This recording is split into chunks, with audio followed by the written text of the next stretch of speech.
The murder of Sonic the Hedgehog may be the best piece of Sonic media to have come out in a very long time. And I'm not even joking when I say that. This game came out last year on April Fool's, which gave the impression to a lot of people that this was an April Fool's joke. However, what if I told you that this game is better than Sonic Frontiers, Sonic Prime, and obviously way better than all of the Sonic movies combined? The Murder of Sonic the Hedgehog is a digital visual novel that you are entirely reading through, captions with very minimal gameplay. Basically, a long interactive cutscene is probably the best way I could describe it. The only real gameplay are these small platformer minigames that you need to complete in order to progress in the story. And I don't know about you all, however, this minigame got harder and harder the more I progressed throughout the game. However, that might just be me. Despite the minigame being challenging, I found them to actually be very fun. The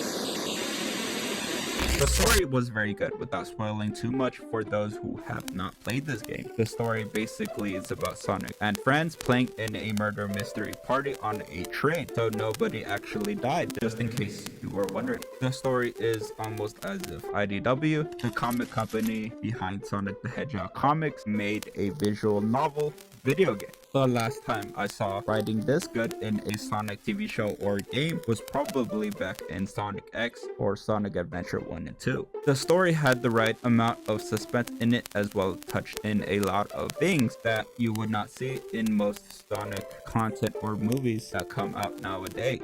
And the reason why the writing of this story was so great was because this was entirely a 2D visual novel where there was no voice acting or 3D rendering of any kind. Therefore, writers were able to go all out in the making of this story. The music in this game was actually very great, and it definitely added the right amount of emotion and suspense to the story. No complaints there. My personal favorite track is probably the casino car music. However, of course, in the comment section down below, let us know which one was your favorite track if you had one. The character development is definitely there, just as much or if not more than other Sonic content that comes out nowadays. You may already know, however, I have a hyper fixation for Knux Oosh, which is the relationship between Knuckles and Rouge. Knux Oosh is something that I focus on very heavily on any Sonic content. I am a sucker for anything where Knuckles and Rouge make an appearance in. However, this goes for basically all of the characters. We got the typical characters teasing each other, and that's about it. Nothing where a relationship is official or anything like that.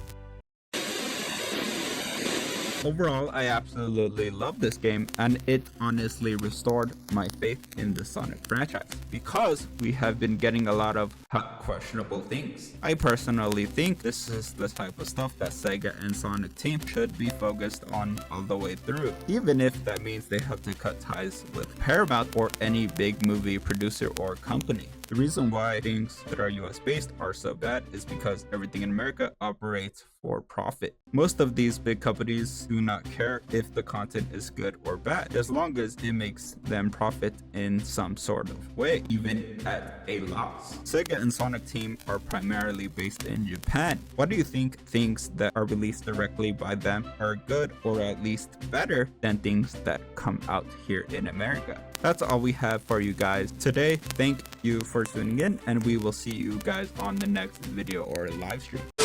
Everyone subscribe now to Migsta XX, and I will put the Master Emerald up for auction. Oh, and also do not forget to leave a like while you're at it.